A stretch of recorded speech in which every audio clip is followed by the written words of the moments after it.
Hey everybody, thanks for watching. Welcome back to the channel Crazy Over Parties. You guys know before I get started, I am going to ask you to please like, subscribe, share the channel with other creators, DIYers, event planners, anyone that you know that would enjoy the videos that we post. I appreciate you guys for doing that thus far because it is definitely showing in our numbers. So I am on a balloon install in Atlanta, and I had this install. I got this booking about 3 days prior to her event. So I had to kind of scramble and get her balloon colors going because she had sent me her inspiration picture, and a couple of the colors that she had were custom. I love this pink here. That was a custom pink. That was a double stuffed balloon, y'all. I am going to list all the colors that I'm using in the description box. And I will try to also include what colors that I double stuff with. But of all the colors, y'all, I really love that pink. And if I'm not mistaken, that was a Gemar shiny pink and a Tuftex magenta. But I'm going to go back, check that, and I will make sure I list it below. So you guys check the description box for all the custom colors or colors that I'm using for this install today. You guys know how I do. This set of balloons is double stuffed again. So I am blowing up my balloons, pushing them against my skin. I am taking some of the air out of the balloon, and I am going to tie the inside neck of the balloons to each other for double stuffed balloons. There's no sense in me tying both sets of balloons. I'm only worried about the inside balloon because if the inside balloon is tied, the outside will stay tied as well. I am releasing some of the air because I do not want to overinflate my balloons and have a pear-shaped balloon. One, is very hard to manipulate pear-shaped balloons because they pop easily when they're pear-shaped and they have too much air. They're very fragile. If you have the perfect amount of air in it, you can manipulate that balloon as much as you need to without having any problems. Another reason not to put too much air in your balloons is because if you're on an outside install, your balloons are going to get hot. They're going to expand. They're going to get bigger. And if they have too much air in them, they're going to pop. So if you're on an outside install and all you keep hearing is pop, pop, pop, pop, pop, pop, pop, that is why, okay? You have too much air in your balloons and you need to take some of their air out. But it also could be that you don't want to have your balloons exposed to direct sunlight. But if you have direct sunlight and let's just say it's fall time, but your balloons are still popping, that's what it is, guys. You just have too much air to begin with. And you guys see here that I'm showing you how to tie the neck of the balloons together. I'm going to separate it so you can see what it should look like. It's nice and secure, no issues, okay? And I can build my garland by tying my necks and not using 260s. So I'm backtracking just a little bit about this whole air thing, you all. So another reason why we do not want to overinflate our balloons is that because we want our balloon garland to be pretty, okay? We want our balloon garland to be like, oh, she knows what she's doing, or he. But to have that look, you guys, we cannot have our balloons just, big and not a cute shape. We want the shape to be nice. So you see me here blowing up this 36-inch balloon, and I have my hand over the top, applying a little bit of pressure to it, and I'm pushing it against my body just a little bit more forceful than I do the 11-inch. And that's because, one, that balloon I've had for a while, and two, I don't want my 36-inch balloon to be weird shape. I want it to be a nice shape, a nice oval shape. It just flows better. So I say, when you're blowing up your balloons, don't put too much air just for the overall look, if nothing else. Also, we are not individually tying our balloons, okay? We are blowing up a balloon and tying it to another balloon. We're saving time here because we're on a job. We don't have all day to sit around and do a balloon garland. So we're not individually tying balloons and then going back and tying them again to another balloon. That's a waste of time, guys. We're professional and we know what we're doing, okay? We tying balloons quickly. So we're tying balloons together, we're twisting it together, and we might tie it again, but we're not individually tying balloons, putting them on the floor, picking up more balloons to tie it again. That's a no-no. And now you guys see me how I do my double stuffing. I literally, guys, just have a s'more stick. You know, when you doing the s'mores for the campfire this time of the season, that's the stick I'm using. And I put my first balloon that I want on the inside on the stick, and then I'm putting the balloon that I want on top of that balloon while it's also on the stick. And it's that simple to double stuff a balloon. You don't have to buy some cool trick stick or something. Just use that to double stuff. So I was having an issue getting this set of custom color balloons to tie to my other ones. You guys know how I pull my necks out. So I decided to just tie a 260 onto the set and then wrap that 260 around another set of cluster of balloons and attach it that way. You guys see how I'm doing it here. I put it on top and then I'm holding it and I'm going to wrap it around in 2 to 3 different places just to make sure that it's secured.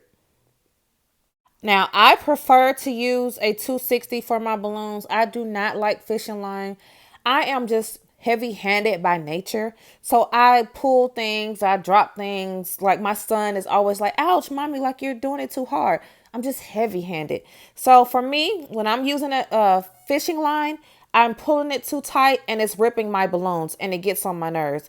So 260s are the way to go, guys. Like skip the fishing line and use 260s. The only reason, and I mean the only, I take that back. The only 2 reasons why I would use fishing line is one, if I forgot my 260s or if I didn't have enough and I'm in dire need, okay, fishing line to the rescue. Or 2, if I am using like install and they only want clear balloons, if they only want clear balloons for their install, then I would use fishing line just so that you couldn't see the 260s in between the balloons. That's the only 2 reasons. So I have my painter's tape and my adhesive hooks on the wall, and I am tying my 260 that I wrapped around my balloons to the adhesive hook to hold it up. Now this wall was like a brick style material, and I probably could have applied that adhesive hook straight to the wall and not cause any damage, but I wasn't sure. And I don't want to be responsible for leaving damage on anybody's wall. And I do have that in my contract that, you know, the damage is not my fault, but I also don't want to purposely cause damage. So to be safe, I went ahead and I put painter's tape on the wall. Then I put the adhesive hook down just to be on the safe side of things. I also had a adhesive hook on that right side where you see me standing. And now you see me about to attach the bottom half of that balloon garland to the top. And what I'm going to do is just the same thing, tie a 260 to that custom pink end and then tie the 260 to that same adhesive hook that the first one is tied onto. So now I have 2 garlands tied to that right side of the adhesive hook. Now, this base of the garland I built out of 11 and 17-inch balloons. My base I always built out of 11s, mainly 11s and then some 17s. Looking at this picture, I can already tell that I have about 4 17-inch balloons in just the basic garland. This is just the basic garland. I have not added any detail to it. Once I do add my details, I want to make sure that my garland is hung, the support is there, and then I will add my detail.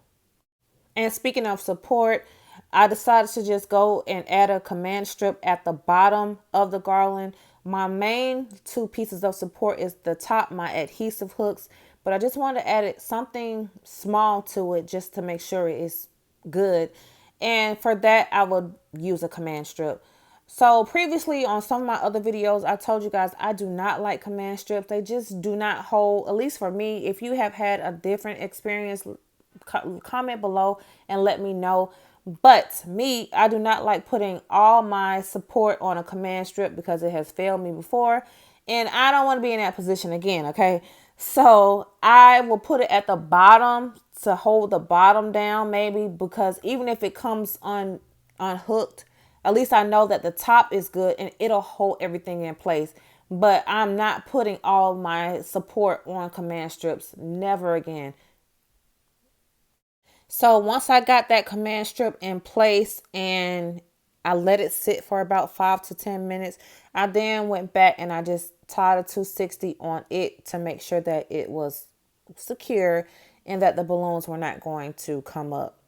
And I also suggest you guys, when you have that gap at the bottom, you see here, like where the balloons are not hitting the floor, when you put another garland, because I am going to add some more balloons down there to like make it hold in place, but I'm also going to get a balloon, put some water in it just so it can hold it down, so that way I don't have to worry about my balloons rising. It's going to fall to the floor and I won't have that little ugly gap. I really hate that, and I have found that adding some water to one of the balloons just holds it better. And you guys know how I do. I got my 260 and I have balloons tied on each side of that 260. And I am wrapping the balloon or the 260 around to where I want my detail balloons to go. For the most part, I try to keep the colors separate. Like, I'm not going to add my details and like mix the colors. I try my hardest to make sure that each detail color goes with the colors that's there. So you see me here, I had two balloons tied, but the colors weren't matching or it wasn't flowing with the garland. So I had to go back and replace the balloons that I had already tied on that 260, replace one color because it was too far away from the other color, if that makes sense. Like, I just want to keep my colors together so it's not like all mixed in. I want it to be like a color blocked balloon garland. Once I get the balloons in a place that I want them to be in, I just repeat those steps until I get the garland to a detailed place where it looks like it was professionally done. Like, I try not to leave open gaps anywhere in my garland. Like, I try to fill in my gaps completely. I want my client to be completely happy with the product that they received or the service that they received. And I like really mean that. I try to like not obsess with it, but I literally take a picture on my phone, see what it looks like on my phone, because I tell you guys, things look differently on the phone than they do in person. Things look way better in person. And then when you see it on camera, it's like, okay, wait, let me go back and rethink this thing. So I look at it both ways just to make sure that, you know, it looks good. I want them to be happy and see that I really put my heart into what I'm giving them. For example, that blue tape will not be showing for long, you guys. I am not going to leave that like that. It doesn't look good. I see it. So if I see it, I know someone else can see it. I'm going to cover that up. It's small things like that that, you know, matter when you're building your garland or for clients and stuff. Everybody may not notice, but the client that's very detailed, because there are some people that pay attention to detail, they will appreciate you doing the small things of like that, like covering up blue tape or just making sure it's no holes in their garlands. Like, people appreciate that. And to get better clients or bigger clients, I'm realizing that the more detailed I am, the more I can know that they're coming. Now, don't ask me how to reach better clients or how to get better clientele, because guys, I'm still trying to figure that out myself.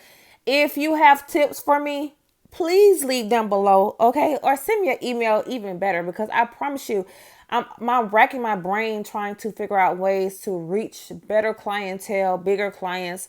I love doing events. Like, that's my happy place. I'm the happiest when I am like doing an event. I just love it.